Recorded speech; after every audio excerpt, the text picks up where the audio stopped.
Hello, I'm Mark, and this is a video of a swarm capture I did on the Jubilee weekend in Lanarkshire.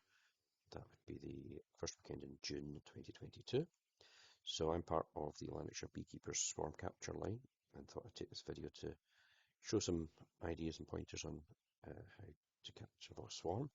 So this is the picture I get sent through from the swarm capture line that the owners had suddenly have these bees descend upon them. And by the time I got there, this is how it was looking. It's always a good idea to get a copy of the picture so you've got an idea of what equipment you're going to need, what you're going to do. You can start making plans when you're driving over.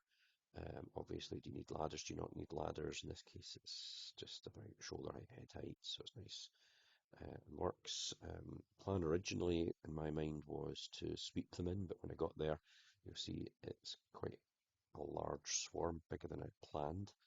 And I think if I tried to sweep them in, it wouldn't have worked so well. So I ended up adapting the plan to try and do a scoop type thing. So the first thing I did was wet the bees. If they're wet, they're less likely to fly. And at this point, the homeowner's cousin was really into bees and wanted to know what was going on, so she agreed to help me out and got her into a bee suit. So I'm pointing out that there's different types of bees, the workers, the drones, bees with pollen on their legs and things like that that you can see as we go along. So we're obviously keeping our eye open in case we spot the queen on this occasion, but uh, not going to happen. So as I say, first option had been to think to brush all these bees in, but I think it's only about now that I begin to start getting an idea of how many bees we're actually dealing with. So I've got a super frame with foundation on it, and I'm just using that as a wee scoop. Try and get some of the bees onto that. They've kind of released themselves slightly. They're on the foundation, and now we're having a quick look for the queen. Now you're doing that all the time. You're always keeping your eyes open for her, but I'm afraid on this occasion they didn't really play ball. You'll see how thick the numbers of bees on there still are. In terms of there must be 3 or 4 deep, so the chances of seeing her were quite slim. So we're still looking, checking them over, seeing what we can see. There's still some bees flying around. Obviously, the more you disturb them, the more that's going to happen. You'd expect the scout bees to be coming and going in any event, so there will always be bees about. I know some people don't wear bee suits, but for me, that's not really an option.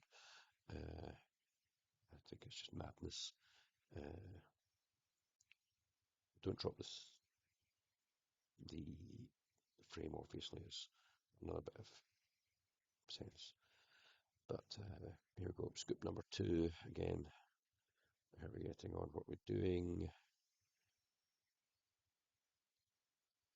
I think at this stage I realised that because there's a lip underneath the fall from the roof of the shed, there's actually quite a few bees that are not really going to be accessible. It's a lot thicker than you realise, the number of bees that were there, and uh, how deep they were and how far up underneath that roof. It's quite a surprise. So again, having a quick check for the queen.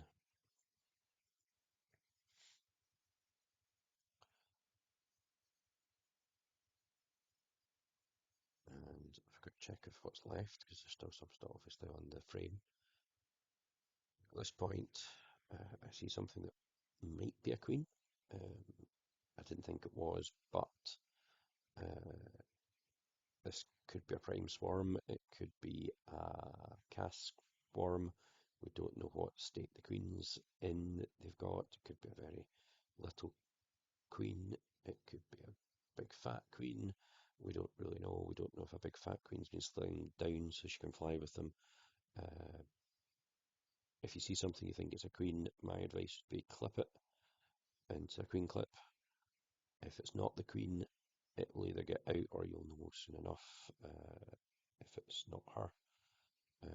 If you don't quip it and it turns out it was her, you've lost the chance, you've lost the opportunity to get her. So that's a good bit of advice. I think in that case, and it wasn't her, you could tell very quickly that the bees that were in the box didn't react to her being placed down beside them. If they had, would have known. At this stage, I don't think we've yet got the queen in the whole thing. So just keep trying to scoop as many bees as I can.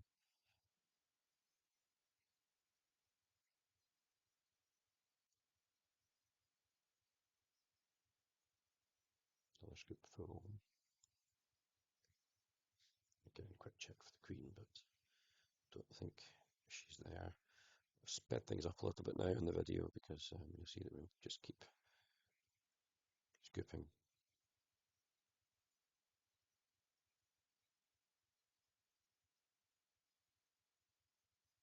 Scoop number 4 now, I think it is. Okay, check for the queen into the box.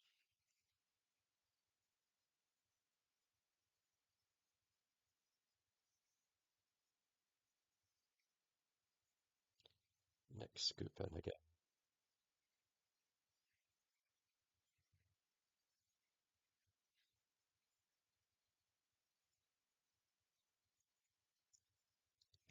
At this point, it was becoming clear that the scooping wasn't going to be successful in getting them all collected that way. Significant numbers in underneath that lip. So you always have to be flexible. Original plan would not have worked to hold up the box and try and put them in. There'd have been too many flying if we'd tried that at the start. So option 2 was this scooping method, which has got the numbers down a fair bit, but isn't going to be completely successful.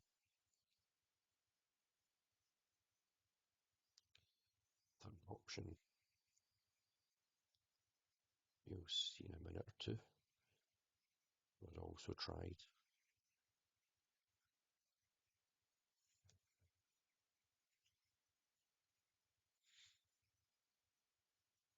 I think the mix that I did for them all was quite a good option. I don't think any one would have worked perfectly, and I think the way this was done was a good try. So this is option 2, holding up the Corex box in place underneath, and now I can just brush. A lot of the bees will fall into place. I'll try and get underneath that lip and just knock them off, and then they're just falling straight into the box. Not sure when we kind of realised that we were now looking like we had the queen in, but shortly thereafter I've put it up on the top so that the bees, which have been working their way up the roof onto the felt on the roof, have been heading towards the where the box is. So next option was to try and let them walk in. And the problem was setting that up there that wasn't very stable. Never stayed very stable, so it couldn't be a long-term option. So we got a paving stone. Put that up to try and keep the box in place, but it was a bit windy that day, so the box still wasn't terribly secure. I got a second stone as well in due course to help keep them in place. But obviously it wasn't an option to leave that there long term until the evening, because it would likely blow across into the neighbour's yard.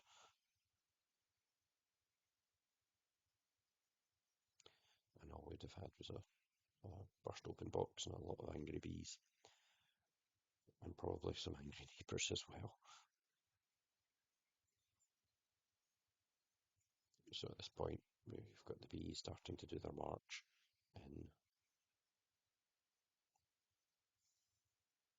So the plan's working. That's two different attempts to use different techniques. Or three of them have all worked now. The first two have been quite successful, and the third one allowed a lot of the stragglers to head up and in without too much problems, and it let us know that the bees were fanning at the entrance. A video of them all marching in.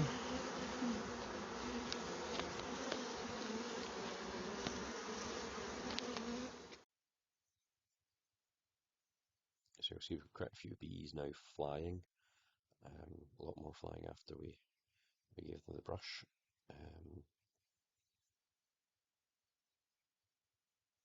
The problem was there were still quite a few underneath that lip area, so I had to try and get them to move.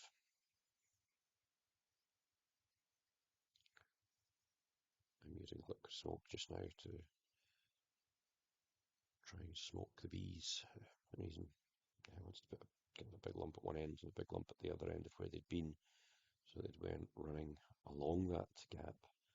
What I wanted to do was always to run down and up, if that makes sense, from where they were. So wetted the ends of where they had been, and you can see that's them now starting to move. They're coming away from under there and heading up towards the box to the entrance, which is now attracting them. And any bees that now fly are coming back, the right height for the entrance. So again, they're putting them up into the air now. We know that they're going to go back to the right place. So quick brush underneath. Again, sped up the video to let you see all this happen. You can see lots of bees in the air again, and give it a bit of time to calm down. See what's happening, watch and wait. The whole thing, I think, from arrival to leaving was just over an hour there. And then obviously left the nuke box till the evening, till all the bees had settled or just about, and then came back to collect them. So going underneath the gap there, you can see every time I go under and pulling out another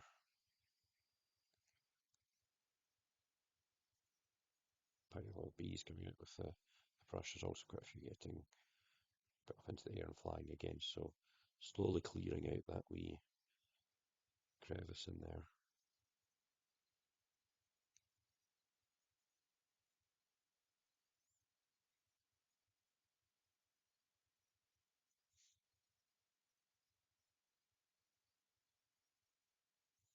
So we flick and we knock, they all come off. The ones that are stuck in the bristles generally seem to be all right. So once most of those bees had come up, found their way in, then with the plan that we would be leaving the box somewhere, borrowed the homeowner's wheelie bin, put it to the side there, moved the box down onto that, so the box is within a couple of feet of the original place that the hive is swarming. We've got plenty of bees now putting out the pheromones to attract anybody about, so that's fine. Bees are no longer under that lip so much anymore. I thought I'd try and lift the bees down again with the frame with foundation, and almost use that as a way to get them on it, and then lift them down and shake them in front of the entrance. But you'll see as I'm bringing this down, the bees that do climb on generally seem to fly away more than they climbed on. So I suppose it served the purpose of doing what I wanted it to do, which was move them off the roof, but could have been using the brush for this. It does have the same effect. I think once I realised what was happening, yeah, there we go. Just use the brush, a bit quicker. Again, still trying to make sure there's nothing underneath that lip, but there's no longer bees coming out when I'm doing that, and they all seem to be They did seem to be going back not so much to the, the original starting point anymore, but now the box seems to have taken over. Giving the roof and the lip a wee spray of deodorant. It's a tip I was given by one of my friends that's been doing this longer than me. Basically, the idea is that it'll mask the queen pheromones from the original place they had been, and it seemed to work really well. So another thing to add to your Swarm Collection box might be a cheap tin of deodorant. The smellier the better. So here we are. This has now got the box down. You can see lots of bees are now on the outside of the box at the door. Just having a quick check on the bees, make sure that they're all happy in there. That everything looks like it's going okay. Still got the deodorant in my hand.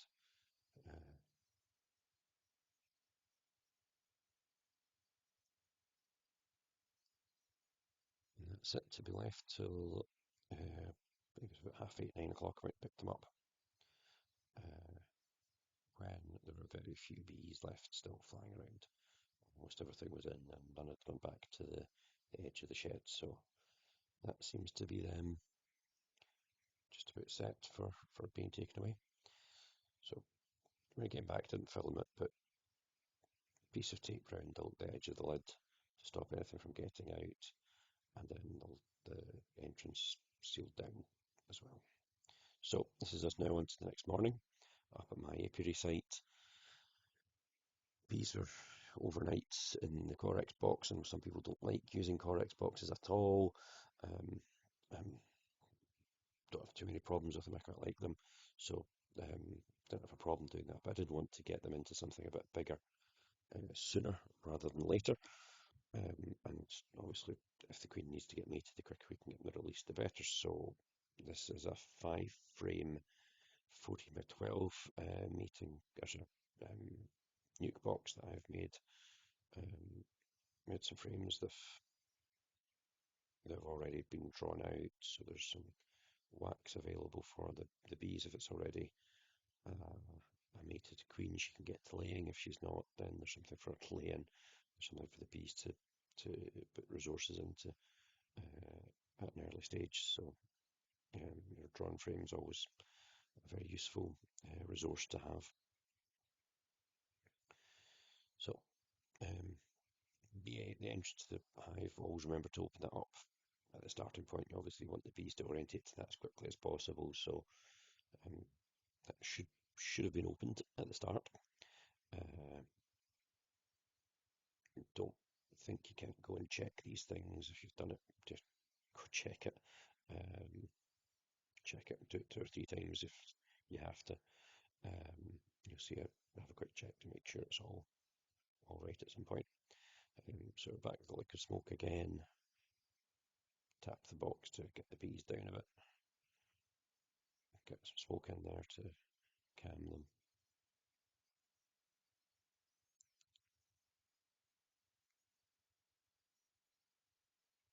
And now it's time to start transferring. So these bees have obviously been in overnight. It's always interesting to see how much they can do in a very short period of time. Most of the frames that were in this nuke box were starter strip frames, so there's no comb in any of them to start with. And you can see bees haven't done very much here. Get in the box, give it a good shake. And then with the door open, you can put the frames to the front. Bees climb up naturally, so they'll climb up the frame towards the entrance. Another frame, you can just make out the starter strip at the top of the frame there, and that one. Next frame, this one's got a tiny wee bit drawn comb at the top, but not much happening again there. So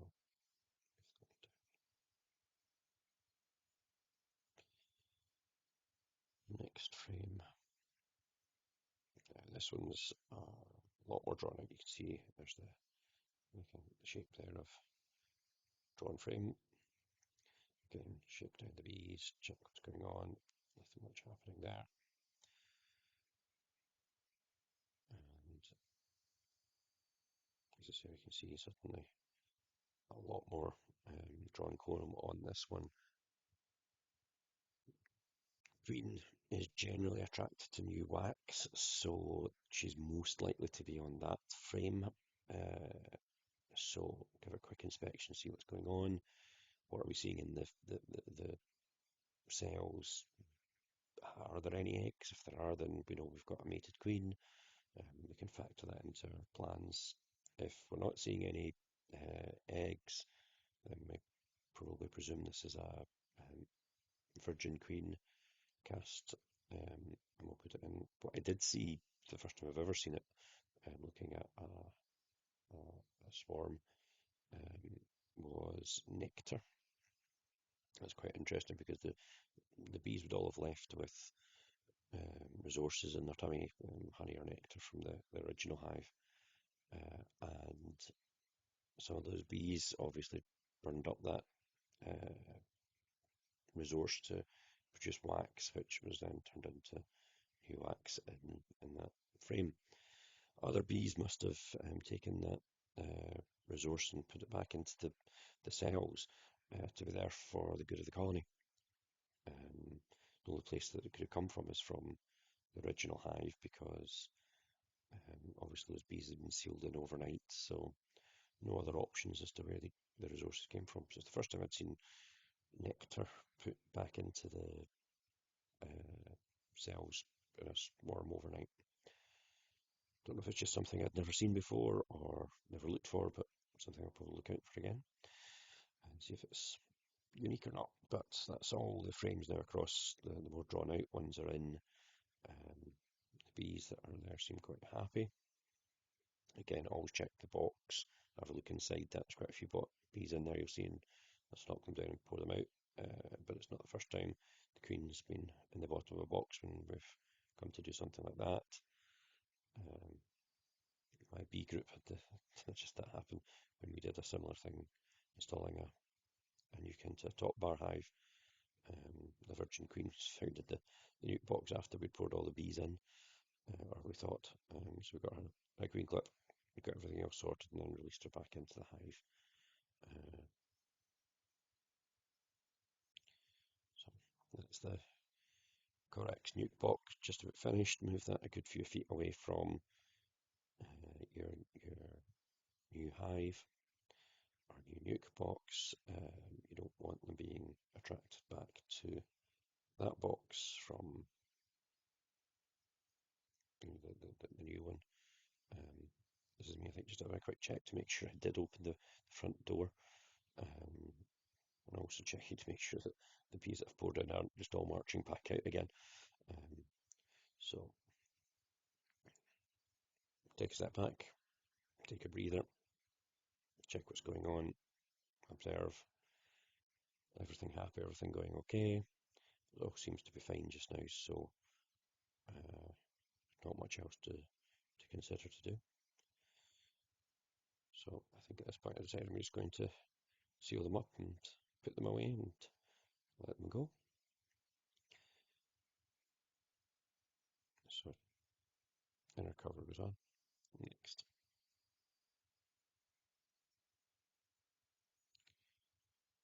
With that on, I might have left them if they'd shown any signs of going in the top of the inner cover. I probably would have left it a wee while for them to go in there, but didn't seem to see many bees fanning at the top or showing any interest in doing that, so didn't really happen.